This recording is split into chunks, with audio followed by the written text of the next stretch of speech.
Assalamualaikum warahmatullahi wabarakatuh. Waalaikumsalam warahmatullahi wabarakatuh. Bismillahirrahmanirrahim. Alhamdulillahi rabbil alamin. Wassalatu wassalamu ala ashrafil anbiya'i wal mursalin. Sayyidina wa maulana Muhammadin wa ala alihi wa ashabihil mujahidin at-tahirin. Amma ba'du, subhanaka la ilma lana illa ma 'allamtana innaka antal alimul hakim. La haula wa la quwwata illa billahil aliyyil azim. Saudara-saudara kaum muslimin, terutama adik-adik para remaja dan pemuda yang saya cintai. Apabila seseorang akan membangun rumah, tentu saja dia akan mengadakan beberapa pilihan. Sejak dari memilih lokasi di mana rumah itu akan didirikan, sampai kepada menentukan bahan-bahan kualitas yang akan dipakainya, sampai kemudian kepada wujud dan bentuk rumah yang akan ditinggalinya. Demikianlah bahwa untuk membangun sebuah rumah yang hanya untuk menaungi kehidupan di dunia ini, kita mengadakan berbagai macam pilihan. Apalagi kalau kita akan membangun sebuah rumah tangga yang kita harapkan tidak hanya akan menaungi kehidupan di dunia ini, tidak hanya untuk kepentingan kita saja, tetapi juga untuk kepentingan anak cucu kita di belakang hari, termasuk sampai kepada hari akhirat nanti. Oleh karena itu, pada pertemuan kali ini, saya hanya ingin khusus berbicara kepada adik-adik remaja dan para pemuda, bagaimana sebaiknya memilih jodoh menurut ajaran agama Islam. Dalam Al-Quran, Allah subhanahu wa ta'ala menjelaskan, Zuyyina linnasi hubbus syahawati minan nisa. Bahwa manusia, apapun jenisnya, asal dia bernama manusia, dihiasi dengan perasaan cinta kepada perempuan. Jadi sejak dahulunya secara fitrah, laki-laki senang kepada perempuan, sebagaimana perempuan pun senang kepada laki-laki. Dihiasi rasa cinta ini dalam kehidupan manusia. Dan oleh karena adanya rasa cinta, berkembanglah segala macam persoalan. Sehingga seorang ahli cinta pernah berkata, cinta adalah 5 huruf yang membuat persoalan tidak akan pernah selesai. 5 huruf yang membuat persoalan tidak akan pernah selesai-selesai. Tetapi dalam kehidupan sehari-hari sering kita saksikan bahwa cinta ini bisa mendorong, memberikan motivasi yang baik, dan cinta ini pun bisa juga memberikan dorongan yang tidak baik. Oleh karenanya, apabila cinta itu ibarat setetes embun yang jatuh di bumi yang subur, akan tumbuhlah di atasnya aneka ragam bunga-bungaan yang harum semerbak, indah mewangi, sedap dipandang orang, menebarkan rasa aman, damai, sentosa, dan begitu selanjutnya. Tapi jika cinta itu jatuh di hati yang gersang dan tandus, tidak ada yang akan dapat tumbuh di sana selain sirih memanjat batu, kuning daunnya, lemah gagangnya, maka cinta yang semacam itu tidak akan memberikan dorongan positif kepada seseorang di dalam kehidupannya.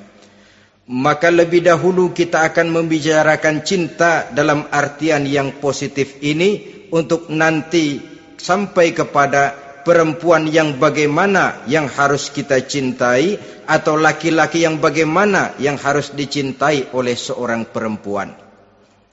Saudara hadirin yang saya hormati, cinta dalam artian yang positif, pertama, dia selalu mendatangkan keindahan. Yang kedua, cinta itu memberikan energi atau semangat untuk berjuang. Dan yang ketiga, cinta itu selalu membawa resiko dalam bentuk pengorbanan. Maka cinta yang positif pertama melahirkan keindahan. Disinilah orang memerlukan filter atau saringan. Sebab keindahan yang didasarkan karena cinta itu merupakan satu keindahan yang relatif saja. Boleh jadi karena indah orang jadi cinta, boleh juga jadi karena cinta segala sesuatu terasa jadi indah. Namun bagaimanapun juga, kalau hati sudah diliputi oleh rasa cinta, segalanya akan terasa menjadi indah. Cinta itu adalah keindahan. Yang kedua, cinta itu energi, melahirkan dorongan dan semangat. Yang lemah bisa menjadi kuat, yang takut bisa menjadi berani, yang jauh jadi terasa dekat. Itu semua karena dorongan cinta. Dan dari energi ini lahirlah yang ketiga, bahwa cinta adalah pengorbanan. Sehingga orang berkata, berani bercinta artinya harus berani berkorban. Takut berkorban, jangan bercinta. Kalau cinta ini kita salurkan kepada nilai-nilai agama umpamanya, yang pertama, cinta mendatangkan keindahan. Kita cinta kepada agama, maka apapun yang diperintahkan oleh agama akan terasa menjadi indah. Solat akan terasa menjadi indah. Puasa terasa menjadi indah. Zakat terasa menjadi indah. Jihad pun akan terasa menjadi indah. Persis kalau kita cinta kepada seorang gadis. Jika kita cinta kepada seorang gadis, apanya saja akan kelihatan menjadi indah. Jalannya terasa indah, lenggang-lenggoknya terasa indah, suaranya merdu padahal cemprengnya bukan main. Seluruhnya akan mendatangkan keindahan karena dasarnya sudah cinta. Cinta membawa kepada keindahan. Yang kedua, cinta itu melahirkan energi. Orang yang cinta kepada agama akan lahir tenaga dan semangatnya melaksanakan ibadah, melaksanakan puasa, melaksanakan zakat, melaksanakan solat, melaksanakan haji, bahkan melaksanakan jihad sekalipun. Cinta selamanya menimbulkan energi dan semangat. Sama saja dengan kita apabila jatuh cinta kepada seorang gadis, walaupun rumahnya jauh, katanya, gunung pun akan kudaki, lautan pun kuseberangi. Untuk apa itu? Untuk menemui apa yang kita cintai. Cinta selamanya melahirkan energi. Capek tidak terasa, lelah tidak terasa, semuanya tertutup oleh keindahan yang bernama cinta. Lalu yang ketiga, cinta membawa pengorbanan. Apabila kita cinta kepada agama, maka pengorbanan terhadap apapun yang diminta oleh agama, baik itu pengorbanan waktu, tenaga, pikiran, harta, bahkan pengorbanan nyawa sekalipun, kita tidak akan berat melaksanakannya karena cinta kita kepada agama yang kita anut ini.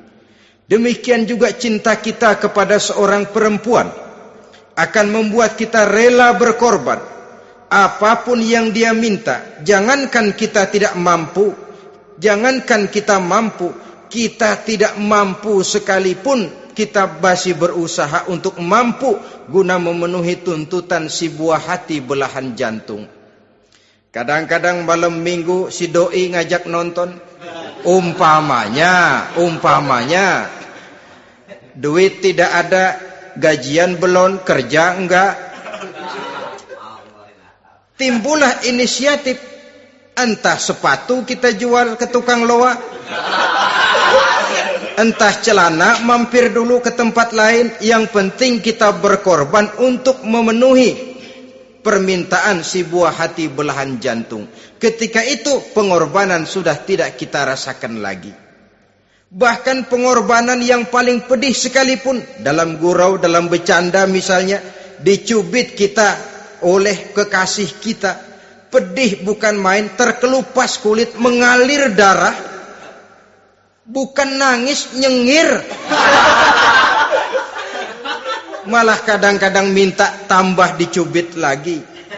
Itulah romantikanya cinta, sanggup membuat orang berkorban, melahirkan energi dan semangat, menambah keindahan dalam kehidupan, sepanjang dia dalam artian yang positif. Kalau demikian masalahnya, di dunia yang penuh dengan perbenturan nilai sekarang ini, orang sering salah jalan bagaimana memilih jodoh untuk membangun rumah tangga yang bahagia. Jangan lupa bahwa membangun rumah tangga ini bukan hanya untuk 1-2 bulan, bukan hanya untuk 1-2 tahun, bahkan bukan cuma untuk kehidupan dunia, lebih daripada itu pun untuk menunjang kebahagiaan di akhirat. Oleh karenanya, memilih jodoh bukan satu hal yang mudah, bukan satu hal yang bisa dilaksanakan sambil lalu, tetapi memerlukan penelitian, memerlukan pengamatan yang mendalam. Apa petunjuk agama tentang itu? Dengan kata lain, bagaimana seharusnya seseorang memilih jodoh dalam kehidupannya? Ini tentu saja sumbangan moral buat adik-adik remaja dan para pemuda yang lagi kebingungan memilih jodoh, atau barangkali buat bapak-bapak yang kepengen nambah lagi.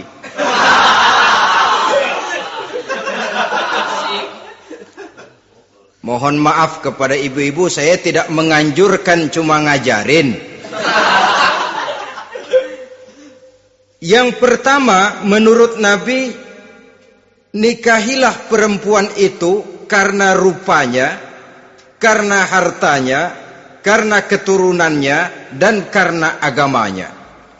Ada 4 motif utama di sini. Pertama, memilih jodoh, lihatlah rupanya. Lagian siapa yang kepengen dapat jodoh rupanya nggak karu-karuan? Cari rupa yang cantik, indah, dan menawan. Namun jangan lupa, saya katakan di zaman di mana sering terjadi benturan nilai seperti sekarang ini, orang sulit untuk mendapatkan keaslian. Di mana teknologi sudah sedemikian canggih, di mana ilmu kedokteran sudah sedemikian maju, maka berbagai macam rupa bisa dibentuk dengan apa yang dinamakan operasi plastik misalnya. Yang pesek bisa dibikin mancung, kuping yang kelebaran bisa dibikin sedang, pipi yang kembung sebelah bisa dibikin rata, janggut yang tidak menarik bisa dibikin bak lebah bergantung katanya. Oleh karena itu, kalau pilihan hanya tertuju kepada rupa yang cantik saja semata-mata, kita sudah melakukan satu kesalahan yang sangat besar. Sebab apa? Diperingatkan oleh Nabi melalui hadis Ibnu Majah, Bazar dan Baihaqi dari Ibnu Umar. Janganlah kamu kawini seorang perempuan karena kecantikannya, sebab kecantikan boleh jadi akan mencelakakan. Jangan juga kamu kawini perempuan karena hartanya, sebab kekayaan biasanya akan mendatangkan kesombongan. Tetapi kawinilah karena agama dan akhlaknya, karena itulah yang akan membawa kepada kebahagiaan. Saudara-saudara kaum muslimin, terutama adik-adik remaja dan para pemuda, dikala usia puber, apalagi mata baru terbuka, awal balik namanya, remaja sering kehilangan filter. Pokoknya asal ngelihat rupa yang sudah lemot, denok, geboy, pikiran pun hanyut, malam terkenang, siang terbayang, tidur tak nyenyak, makan tak enak katanya, selalu terbayang wajah si doi. Dikala itu orang kehilangan pertimbangan bahwa rupa yang cantik kadang-kadang sering menipu. Diriwayatkan oleh Imam Ibnu Abbas, satu hari ketika sedang kumpul dengan para sahabat, lewatlah orang dengan potongan potongan orang kaya. Kelihatan kan, orang kaya sama orang miskin jalannya aja lain kan. Jalannya saja, jangan gaya hidupnya, jalannya saja lain. Liwat dia. Rasul bertanya kepada seorang sahabat, menurut pendapatmu bagaimana orang yang lewat itu? Kata sahabat, oh, yang lewat ini ya Rasul, kalau dia meminang perempuan pasti diterima. Kalau dia menolong orang pasti berhasil. Kalau dia ngomong pasti didengerin. Kenapa? Orang kaya. Orang kaya ya Rasul. Kalau dia minang, perempuan mana yang kagak bisa menerima kalau dipinang oleh orang kaya? Biar mukanya udah belipet kayak dompet tanggung bulan. Kalau memang duitnya banyak, nggak kelihatan tuh muka yang belipet. Yang kelihatan duit. Kalau dia nolong orang, pasti berhasil apa yang dia tolong itu. Kalau dia ngomong, pasti didengerin orang. Walaupun omongannya biasa-biasa saja. Kenapa? Orang lihat penampilannya. Sudah, ketika orang itu lewat, beberapa lama kemudian lewat lagi seseorang yang kelihatannya miskin. Rasul tanya lagi, kalau orang ini, bagaimana pendapat kamu? Wah, potongan begini sih Rasul. Kalau dia minang, orang tolak. Siapa yang mau kawin sama kere begini? Kalau dia nolong orang, pasti nggak berhasil. Kalau dia ngomong, kagak bakalan ada yang mau dengerin. Siapa yang mau dengerin orang susah ngomong? Setelah orang itu lewat, apa kata Rasul? Orang yang terakhir, yang lewat ini, yang barusan lewat, jauh lebih baik dari yang pertama yang lewat tadi. Jauh lebih baik. Maksud dari ucapan ini, Rasul sebenarnya mendidik para sahabat jangan tertipu oleh penampilan. Sebab penampilan tidak selamanya mencerminkan keaslian. Apalagi di zaman sekarang, salon di mana-mana bejibun. Alis mata bisa dibikin, pipi bisa dicat. Yang pinggir kuning, yang tengah merah, di sebelah merah ada yang kehitam-hitaman, persis orang kepentok tiang listrik.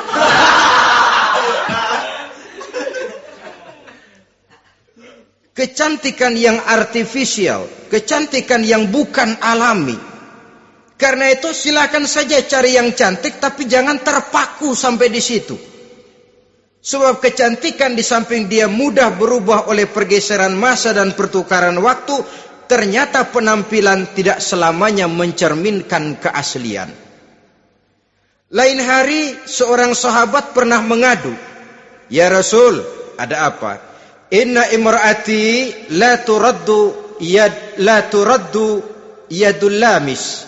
Ya Rasul, istri saya tidak pernah menolak tangan orang laki yang menjamahnya, mengajak salaman kepadanya. Apa jawab Rasul? Ceraiin aja. Tapi hati saya berat ya Rasul, saya cinta betul sama dia. Ya kalau hatimu berat, jaga dia baik-baik. Nah, dari riwayat ringkas ini kita ambil satu perbandingan. Memang punya istri berwajah cantik itu kadang-kadang si malakama kalau imannya tidak kuat. Si malakama. Kita diemin aja, binal, makan hati, nggak aman, nggak tentram. Jangan-jangan saya berangkat ke kantor, dia ngompreng.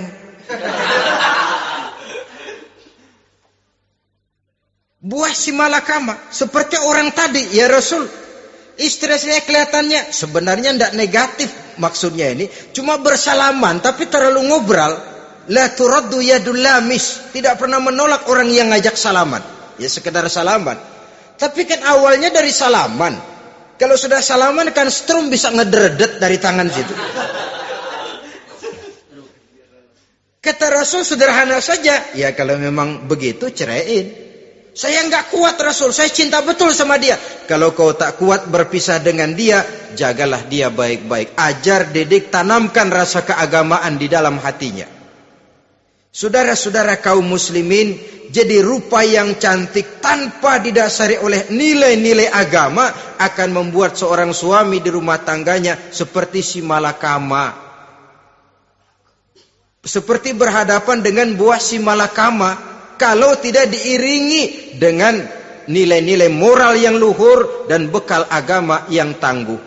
akan pergi jauh dari rumah rasanya tidak aman. Sedangkan di rumah saja siapa yang akan mencari nafkah? Dan begitu selanjutnya. Orang tadi jelas berhadapan dengan buah si malakama. Didiamkan, makan hati. Sebab, maaf, kalau seorang suami sudah tidak punya rasa cemburu terhadap istrinya, itu kan yang disebut dayus. Dan dayus itu, jangankan masuk surga, bau surga saja dia tidak dapat. Tapi cemburu dalam artian bukan cemburu buta, cemburu dalam artian yang wajar. Dia cemburu, akan dikerasi takut kalau istrinya minta cerai, sedangkan dia cintanya sudah kadung medok bener. Si malakama jadinya. Nah, ini juga satu riwayat yang memberikan gambaran kepada kita. Pilihan, silakan cari rupa yang cantik saja. Cari yang cantik. Tapi kalau itu dijadikan motif utama tanpa dasar-dasar agama, saya khawatir nanti rumah tangga kita akan berhadapan dengan buah si malakama. Jadi adik-adik remaja, usaha, ikhtiar, cari yang cantik, yang kira-kira nggak membosenin, supaya kita betah tinggal di rumah, supaya kita merasa ada tempat berbagi rasa, ada tempat kita bernaung. Sebab kalau nyari bini sebini-bininya mah, ya jodoh di tangan Tuhan, kagak usah nyari juga ntar datang diri umpamanya. Iya, kalau yang datang peot. Orang harus berusaha walaupun pada akhirnya jodoh toh memang ditentukan Allah. Kan 3 hal yang kita tidak bisa menentukan itu katanya. Maut, rezeki, jodoh. Itu yang masuk mysterious problem. Problem yang misterius. Maut, misterius. Kapan kita mati, kita sendiri tidak tahu. Tahun depan, 50 tahun lagi, 100 tahun lagi, tidak pernah seorang pun diberitahu. Tapi yang pasti dia bakal datang. Kapan dan di mananya, kita tidak tahu. Bisa di rumah, bisa di masjid, ya alhamdulillah. Bisa di majelis taklim, syukur. Bisa di medan perang membela agama, bagus. Pasti dia akan datang. Maut, mysterious problem. Sesuatu yang kita tidak tahu kapan datangnya. Rezeki, gitu juga. Sehingga orang sering bilang, rezeki katanya kayak bayangan. Kita uber-uber, dia lari. Kita diam, dia mah diam. Setengah mati kita uber-uber. Emang ukuran segitu? Segitu aja. Begitu kita nggak ngapa-ngapain, datang yang bawain rezeki. Namanya rezeki itu mysterious problem. Kadang-kadang ngobek, sungsang, sumbul, udah segala tanah orang kita ukur-ukurin. Udah segala ngomong sudah nggak ada yang loh, tuh sudah buta. Tapi memang bayangan, kalau belum rezeki ya belum. Kadang-kadang nyari kode sampai tidur di kuburan. Belepotan tanah kuburan loh. Yang aneh lagi kadang-kadang orang gila ditanyain. Allahu Akbar, ini kode-kode zaman sekarang ini. Sampai orang waras nanyain orang gila itu gimana itu. Ini sudah efek yang betul-betul negatif. Sudah jelas orang gila kok ditanya. Apa kira-kira yang nanya nggak lebih gila dari yang gila itu?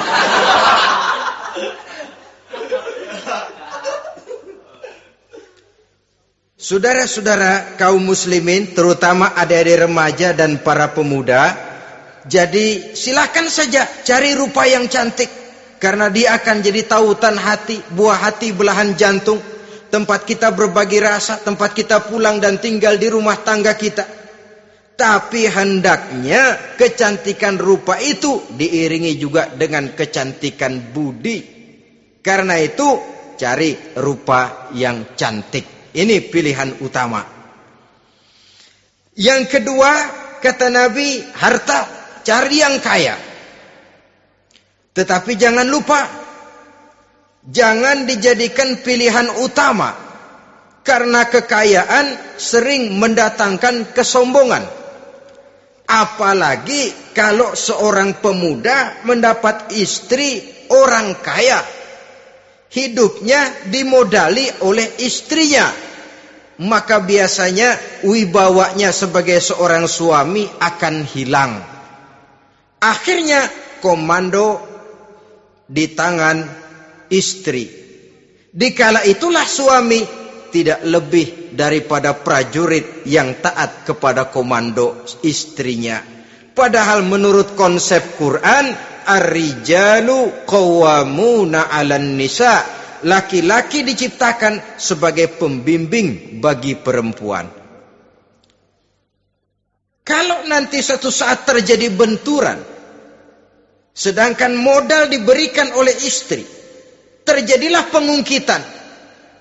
Kata istrinya apa? Lu jangan bertingkah, lu kan kawin sama gue modal lu kolor doang.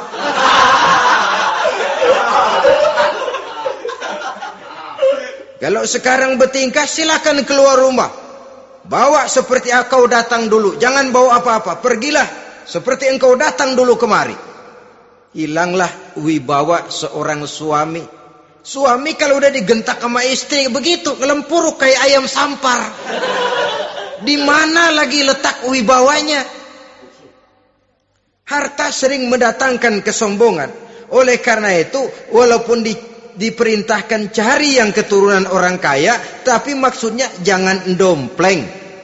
Sebab kepribadian seorang suami akan ditentukan oleh sifatnya sendiri. Keberadaannya ditentukan oleh karya dan perbuatannya sendiri. Itulah yang akan menampilkan kepribadian dia dalam kehidupan di masyarakat ini. Saudara-saudara kaum muslimin, terutama adik-adik remaja dan para pemuda, kan kadang-kadang di zaman sekarang kan kelas-kelas gigolo, playboy ya, nyari tante-tante kesepian, mejeng-mejeng di pinggir-pinggir jalan dengan harapan apa? Ya barterlah. Tukar tambah, supaya dapat rokok, dibelikan pakaian, motor dan sebagainya. Tapi yang jelas hilang harga diri sebagai laki-laki, dan itu yang paling mahal. Kalau seorang laki-laki sudah kehilangan harga diri, apalagi yang bisa dibanggakan dalam kehidupan ini? Apa artinya naik mobil kalau kepala tertunduk ke bawah? Apa artinya jalan di tengah masyarakat kalau kita tidak bisa menengadah dengan satu kebanggaan? Hilangnya harga diri merupakan kehancuran awal dari sebuah pribadi yang untuk jangka panjang kita tidak akan bisa lagi berbuat banyak. Tanpa harta orang memang sulit untuk bahagia, tapi harta semata-mata bukan merupakan jaminan bahwa orang lantas akan bahagia. Saya barangkali harus berkata, banyak orang miskin yang kaya, tapi tidak sedikit orang kaya yang miskin. Saya ulangi ini, banyak orang miskin yang kaya, tetapi tidak sedikit orang kaya yang miskin. Nah, bagaimana pengertiannya? Orang miskin yang kaya, materinya sederhana, peralatan rumah tangganya sederhana, tapi hatinya kaya. Oleh karena hatinya kaya, jiwanya lapang. Sebaliknya, orang kaya yang miskin, di tengah kelimpahan materi yang berlimpah, segalanya serba ada, hatinya yang miskin. Kelimpahan materi tidak akan sanggup mengobati kemiskinan hatinya. Sehingga di tengah kehidupan yang serba ada, dia masih merasa kurang, maka dia tidak pernah cukup. Di tengah kemilauan dan gemerlapan serta glamornya rumah mewah, dia merasa hidup di tengah gurun pasir yang gersang dan tandus. Karena itu, biarlah miskin harta tapi kaya budi, daripada kaya harta tapi miskin budi. Lebih utama lagi, kaya harta, kaya budi. Itu idealnya. Dasar pilihan ketiga, sesudah rupa dan harta, menurut Nabi, keluarga. Faktor keturunan sangat menentukan. Pepatah mengatakan buah apel akan jatuh tidak terlalu jauh dari pohonnya. Biasanya kalau bapak kalong anak kampret. Bapak nyolong, anak nyopet. Itu fotokopi. Saudara-saudara, sungguh pun demikian, faktor keluarga bukan merupakan yang paling dominan. Karena segalanya memang bergantung kepada hidayah dari Allah Subhanahu wa ta'ala. Kalau hidayah datang, bisa saja anak maling bisa jadi kiai. Kalau hidayah datang, bisa saja anak nabi malah ikut bersama orang-orang kafir. Pada akhirnya orang mau besar atau tidak bukan dengan jalan menyempeng kepada keturunan orang lain, tapi ditentukan oleh kepribadian dirinya sendiri. Tidak bisa kita menjadi besar dengan menyebut kebesaran orang lain. Itu sebabnya dicontohkan oleh Imam Ali pada saat beliau berkata, "Laisal fata may yaqulu kana abi, walakinnal fata may yaquluha anadha." Anak muda yang gentleman adalah anak muda yang berani berkata, "Inilah saya." Bukan anak muda yang membanggakan leluhurnya. Ini kan zaman sekarang ini lagi ngetop-ngetopnya lagu-lagu cengeng katanya dah. Sebenarnya menurut saya bukan cuma lagu cengeng yang jadi masalah. Lagu cengeng cuma satu efek dari sikap yang lebih utama dari itu, yaitu mental cengeng. Kalau mental sudah cengeng, apapun yang kita lakukan akan jadi cengeng. Tidak cuma lagu, kebudayaan yang lahir akan kebudayaan cengeng. Jadi pengusaha cengeng. Jadi pejabat cengeng. Jadi kiai cengeng. Kenapa? Mental cengeng. Di antara mental cengeng itu apa? Mengandalkan fasilitas atasan. Kalau tidak ada fasilitas dari atas, lantas tidak bisa berbuat apa-apa. Cengeng. Menjadi besar bukan karena karier pribadi, tapi karena nasib katrolan. Itu pun termasuk mental cengeng. Sedikit gagal, bagaimana sedikit jalan buntu, babe. Sedikit deadlock, babe. Lu ngapain babe lu melulu? Saudara hadirin yang saya hormati, jadi lebih penting dari sekedar lagu-lagu cengeng, saya malah lebih suka bicara mental cengeng ini. Mental yang cepat putus asa. Mental yang tidak mau mengeluarkan usaha maksimal. Mental yang hanya mengandalkan fasilitas.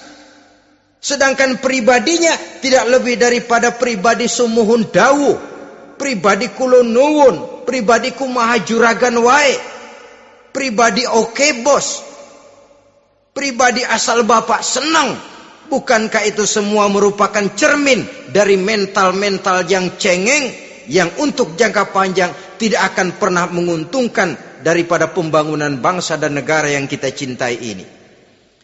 Seseorang mau besar atau tidak bukan dengan jalan menyempeng kepada kebesaran orang lain. Bahkan Syauqi dalam sebait syairnya yang lebih tegas mengatakan,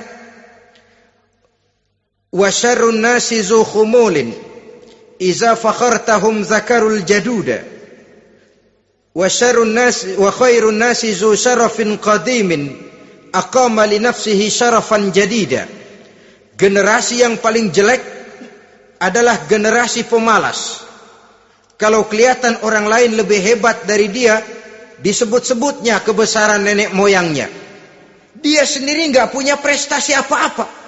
Kerjanya cuma ngandeli babe. Kerjanya cuma menggelayuti fasilitas orang tuanya. Tanpa itu dia tidak akan punya nilai dan harga sama sekali. Ini generasi paling jelek.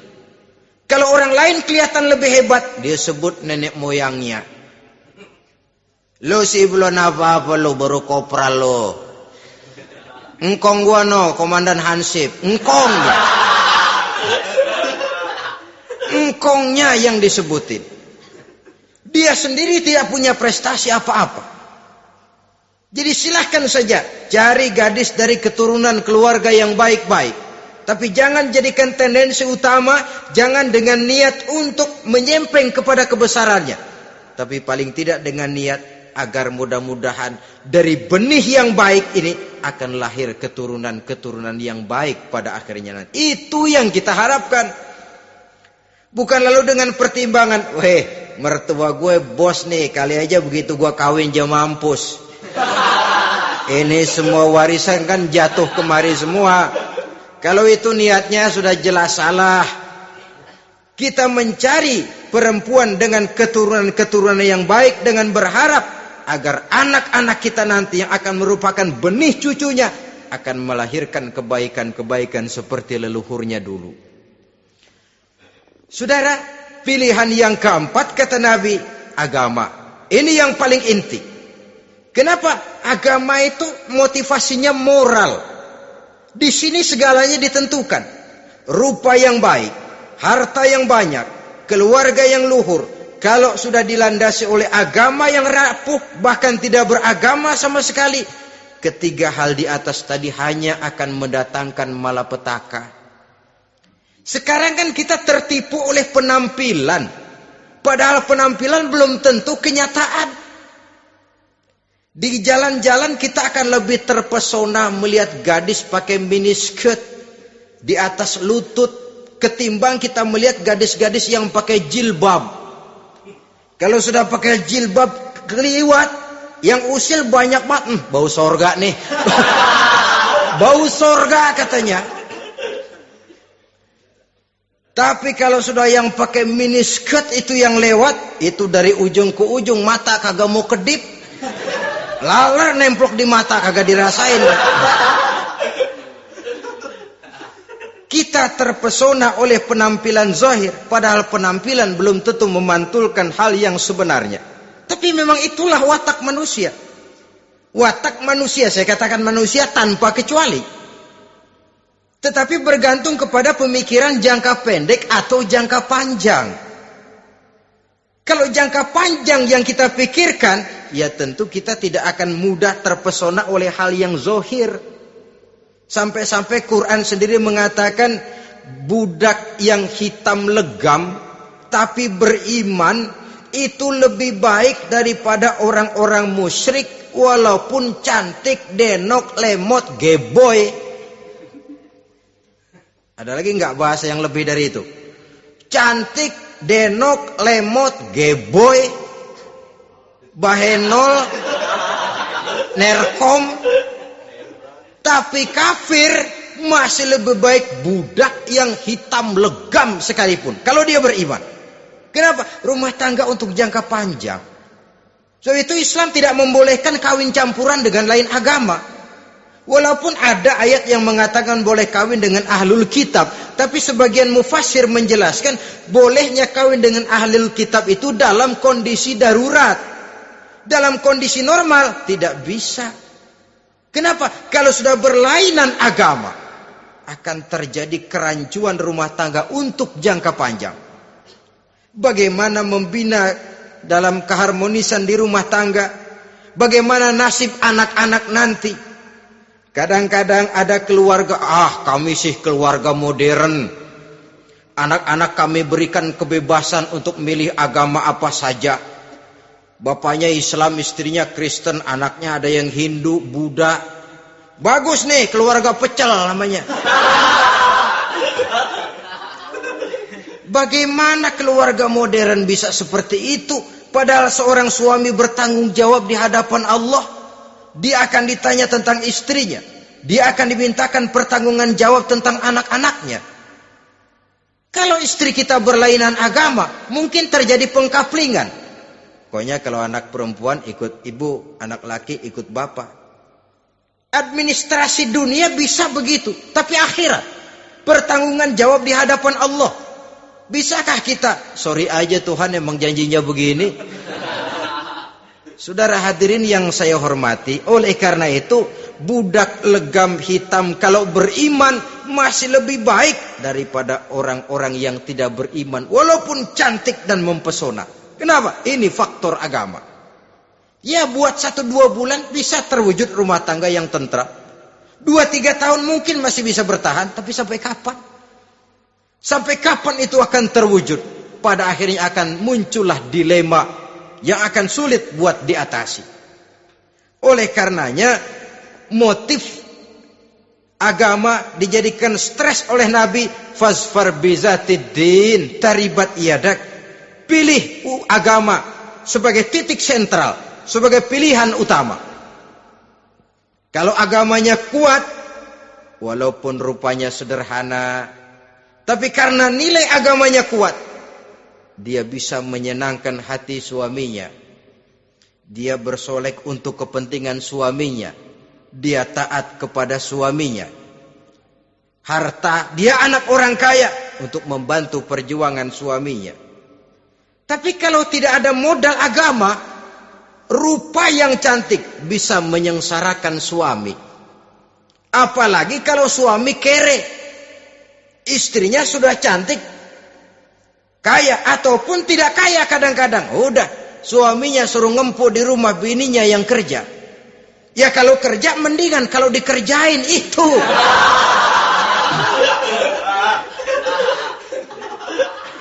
Itu yang repot. Saudara hadirin yang saya hormati, dan ini bukan 1-2 kasus. Alangkah malangnya kalau sudah terkena hal seperti itu. Akhirnya seperti pengaduan sahabat kepada Rasul tadi. Mau diceraiin, cinta saya udah medok benar Rasul. Enggak diceraiin, hati saya ngebet, pegel. Si malakama akhirnya. Jadi oleh karenanya agama. Kalau dia cantik, walaupun miskin, agamanya kuat, dia bisa memelihara kehormatan diri. Dia kaya, agamanya kuat, hartanya disalurkan di jalan Allah. Karena itu, agama jadikan pilihan utama. Dan ukuran agama itu bukan cuma jilbab loh. Ya kadang-kadang ada juga yang jilbabnya nggak pernah lepas, tapi kadang-kadang akhlaknya lebih binal dari yang kribo. Ada cuma sekedar kamuflase saja, itu pun penampilan, sekedar penampilan saja. Cuma dari segi aurat ya memang lebih baik dan lebih utama, dan saya kira lebih mengundang penasaran toh. Duren kalau udah dibuka kan kelihatan isinya, emang udah begitu, udah. Tapi kalau masih rapat, itu yang rasanya kita pengen buka. Timbul tantangan, gue pengen tahu isinya. Rasanya juga begitu. Sama saja dengan baju, kalau dibungkus rapat di plastik, ditaruh di etalase, adanya di toko serba ada, tahu kita barang mahal nih. Biar punya duit, kita mau nawar ragu-ragu, takut nggak cukup. Tapi kalau barang sudah dibuka di jalanan, diobral di pinggir jalan, murahan, 1.003 masih dicampur odol. Yang begitu sih biar nggak punya duit, kita berani banget tanya, nawar, megang lagi nyemek. Berat duit nih bang. Kenapa? Barang sudah terbuka. Jadi saudara-saudara, syukur kalau keempat-empatnya ini jodoh terkumpul dalam jodoh yang saudara cari. Sudah rupanya cantik, kaya, keturunan orang baik-baik, agamanya kuat. Nah, surga dunia tuh. Yang begitu cari. Kalau ada yang begitu, saya juga mau nambahin satu lagi.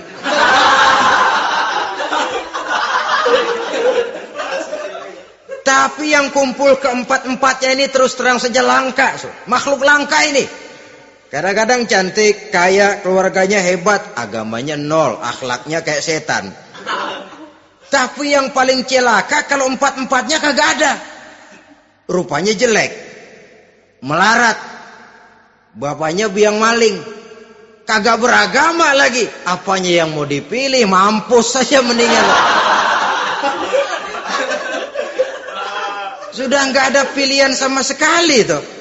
Sudah nggak ada pilihan sama sekali. Saudara hadirin yang saya hormati, terutama adik-adik remaja. Nah, lalu apa motivasi agama dalam pembinaan ini apa? Agama ini kan memberikan contoh bahwa perempuan yang baik itu, yang kita ingin jadikan dia sebagai ideal dalam pencarian jodoh, tandanya 3. Iza ra'aitaha saratka, kata Nabi. Kalau dipandang, dia bisa menggembirakan kamu. Kan ini yang penting buat seorang suami. Kalau saudara nanti jadi suami, punya istri yang jadi partner setia mendampingi suaminya. Kalau dilihat nggak membosenin, Kenapa? Dia berdandan untuk nyenangin hati suaminya. Enggak bosenin. Kan kadang-kadang ada bini kalau kita pulang demek aja fotonya.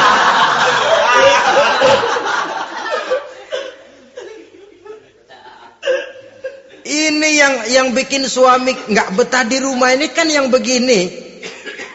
Adapun perempuan yang beragama, apabila dipandang oleh suaminya, dia pandai menyenangkan hati suaminya. Andai kata suaminya dalam kesulitan, dia tidak menambah beban kesulitan. Paling tidak dia bisa memberikan satu bantuan moral.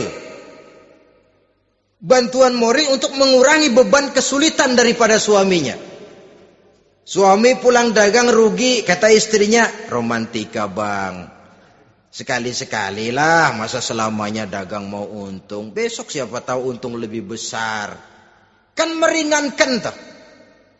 Kadang-kadang enggak, suami pulang dagang dari pasar panas, rugi. Sampai rumah bini pidato. Pletar-pletor. Lu dagang rugi, emang lu laki goblok.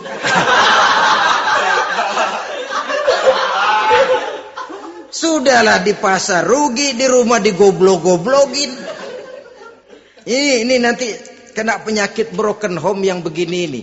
Padahal kesuksesan di kantor, kesuksesan di pasar, kesuksesan di medan tugas selalu dimulai dari kesuksesan dan ketenangan dari rumah tangga. Dia berhias untuk kepentingan suaminya, tidak terlalu berlebihan. Dan suaminya pun pandai menghargai istrinya dengan kata-kata yang menimbulkan gairah dan semangat. Melihat istrinya bersorak, kamu makin cantik saja. Jangan juga kadang-kadang suami ketus. Ngelihat pulang kantor, lihat suaminya, istrinya dandan rapi. Tumben lu mau bekasin apa? Mau bekasin katanya. Artinya apa ini? Pandai mengembirakan, bisa tenggang rasa, bisa berbagi rasa. Sehingga suami merasa ada tempat dia bertukar pikiran, ada tempat dia membicarakan persoalan. Dialog dalam kehidupan berumah tangga itu sangat diperlukan. Iza ra'aitaha sarratka, kalau dipandang dia sanggup mengembirakan kamu. Dikasih uang 500 senyum, 5.000 pun ketawa. Menggembirakan. Dia bisa taruh kata hatinya kesel, tapi mulutnya senyum. Nah ini yang sulit ini. Senyum tapi kesel, kesel tapi senyum. Kadang-kadang istri itu kan kalau sudah kesel, suami pulang nggak bisa dia menyembunyikan kekesalannya. Dari jauh suami sudah lihat ini yang nyambut, ini bemo ini. Udah monyong, serem. Saudara hadirin yang saya hormati, yang kedua, bila diperintah dia taat.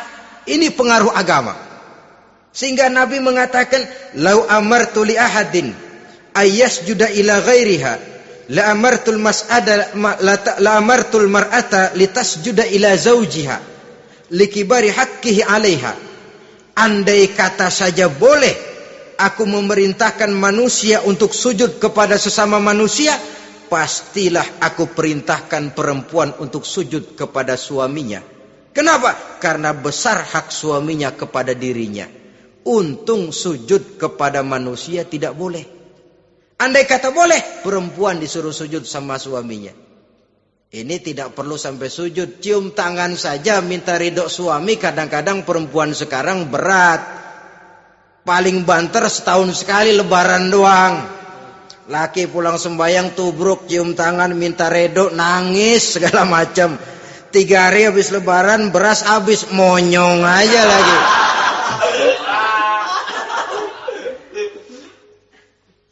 Saudara hadirin yang saya hormati, yang ketiga, akibat pengaruh agama, dia sanggup memelihara kehormatan diri dan sanggup menjaga harta suaminya. Memelihara kehormatan diri baik pada saat suaminya di rumah atau pada saat suaminya tidak ada di rumah. Satu riwayat, seorang sahabat akan pergi perang jihad di fi sabilillah. Ketika mau berangkat dia bilang kepada istrinya, saya mau berangkat perang. Kalau saya belum pulang kamu jangan keluar rumah. Baik bang. Pergi istrinya, pergi suaminya jihad. 1 minggu, 2 minggu berlalu, belum juga pulang. Satu hari datang utusan dari rumah orang tua si istri ini. Assalamualaikum bu. Waalaikumsalam. Ada apa? Ada berita kurang enak bu. Orang tua ibu sakit parah. Mohon tolong ditengokin. Apa kata si istri? Maaf saja, suami saya belum pulang dari medan perang. Saya belum dapat izin keluar rumah kalau dia belum pulang. Tolong sampaikan maaf saya kepada orang tuanya. Pulanglah utusan tadi. Besok balik lagi. Bu, ada apa? Udah Senin Kemis.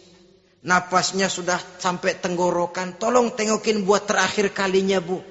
Suami saya belum pulang. Dia pesan kalau dia belum pulang saya jangan keluar rumah. Saya nggak bisa tengokin orang tua saya. Salam maaf saja. Pulang utusan itu. Besok balik lagi. Bagaimana? Sudah meninggal bu. Mau dikubur. Tengokinlah buat terakhir kalinya. Suami saya belum pulang. Saya belum berani keluar rumah kalau suami saya belum pulang. Itu janji saya sama suami saya. Pulanglah utusan ini ngadu kepada Rasulullah sallallahu alaihi wasallam. Ya Rasul, ini perempuan kelewatan benar. Dari orang tuanya sakit sampai sekarat, sampai mati, sampai dikuburin dia nggak nengokin. Memangnya kenapa? Suaminya katanya pergi jihad. Dan suaminya tidak mengizinkan dia keluar rumah. Kalau si suami belum pulang. Apa jawab Rasul? Marahkah beliau? Tidak, beliau senyum. Apa katanya? Dosa orang tua yang meninggal ini telah diampuni oleh Allah karena dia punya anak perempuan yang begitu taat kepada suaminya. Allahu Akbar. Dosa orang tua yang sudah meninggal itu diampuni oleh Allah karena dia punya anak perempuan yang begitu taat kepada suaminya. Ketaatannya kepada suaminya menyebabkan dosa orang tuanya diampuni oleh Allah Subhanahu wa taala. Suami pergi jihad, orang tua sakit keras, tidak berani dia keluar rumah. Itu tandanya bisa menjaga kehormatan diri. Kalaupun satu saat suaminya manggil, bu tolong ambilin uang di dompet. Dompetnya dibawa, bang ambil saja sendirilah, nanti salah ambil lagi saya. Kadang-kadang enggak, suaminya pergi mandi, dompet berantakan. Saudara hadirin yang saya hormati, ini motivasi agama. Jadi kecantikan zahir yang diimbangi dengan kecantikan batin oleh karena pengaruh agama tadi. Kalau sudah kemari, orang tidak perlu mikir-mikir operasi plastik, bikin yang pesek jadi mancung supaya orang tertarik, bikin belakang yang kurus jadi menarik. Tidak. Orang tidak perlu lagi pakai susuk-susukan, dipasang di bibir supaya kalau senyum orang gempor, supaya kalau ngomong orang percaya, dipakai di kuping supaya macam-macam. Tidak perlu lagi pakai jompa-jampe, pelet-peletan supaya kalau diludahin orang ngikut. Nggak perlu lagi. Kenapa? Cinta itu nature, sesuatu yang alamiah, yang tidak bisa dipaksakan. Dia kudrati, karunia dari Allah. Tidak bisa cinta dipaksakan. Kalaupun bisa, dengan ilmu pelet, oh saudara bisa membuat orang jatuh cinta, ya 2-3 hari, 4-50 hari. Kesananya apa yang akan terjadi? Kelanggengan tidak akan pernah terwujudkan. Kenapa? Keterpaksaan yang akan timbul. Dalam kondisi semacam itu, rumah tangga tidak akan mengalami ketenangan dan ketentraman. Jadi biarkan cinta berjalan secara alamiah, karena dia memang alamiah. Saudara-saudara, nah sekarang kalau sudah ketemu nih, yang 4 tadi, rupa cantik, keturunan boleh, kaya lumayan, agama kuat. Apa yang harus kita cari? Apa yang harus kita lakukan? Apa pakai pepatah anak sekarang? Aku lihat, aku pikat, aku dapat, aku sikat, aku minggat. Bangsat.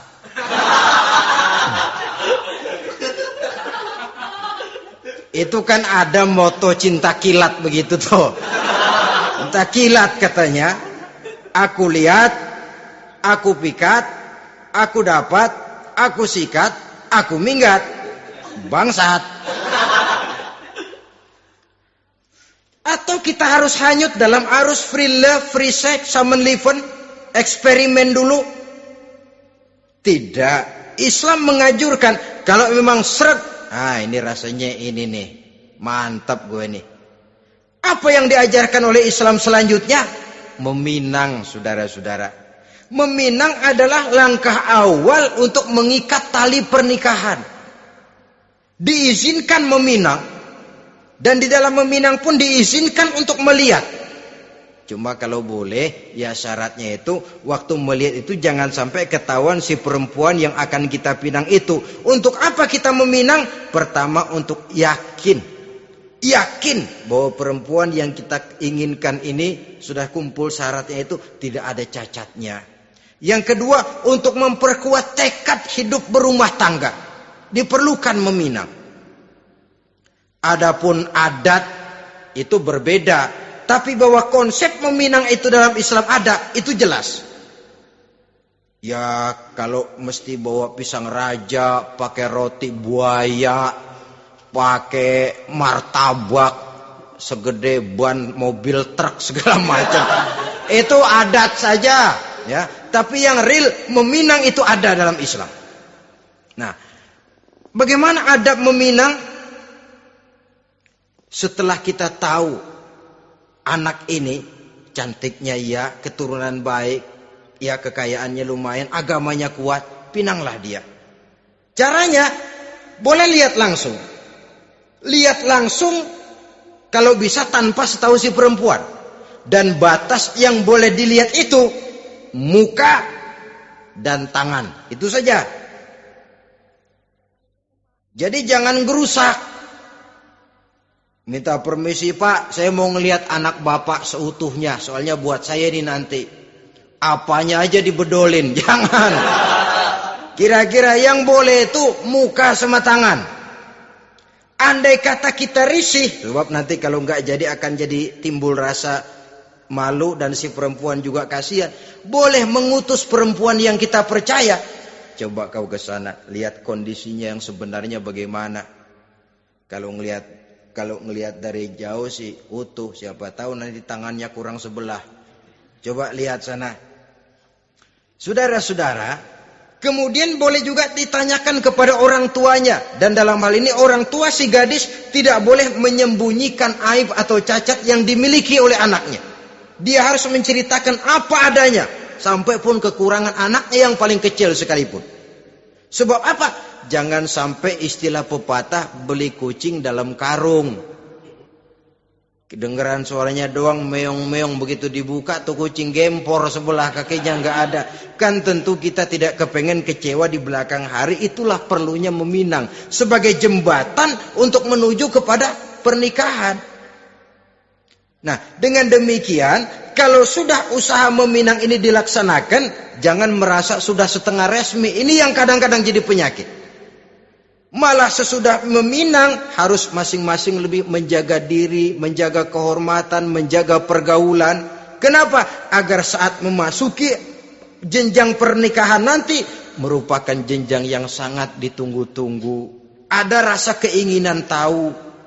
Kalau tidak, ya udah biasa, nggak giroh lagi ngadepin perkawinan. Kenapa? Kemarin-kemarin gue udah cobain. Hilang gairah lagi. Sebab itu kalau sudah meminang, jangan merasa sudah setengah halal.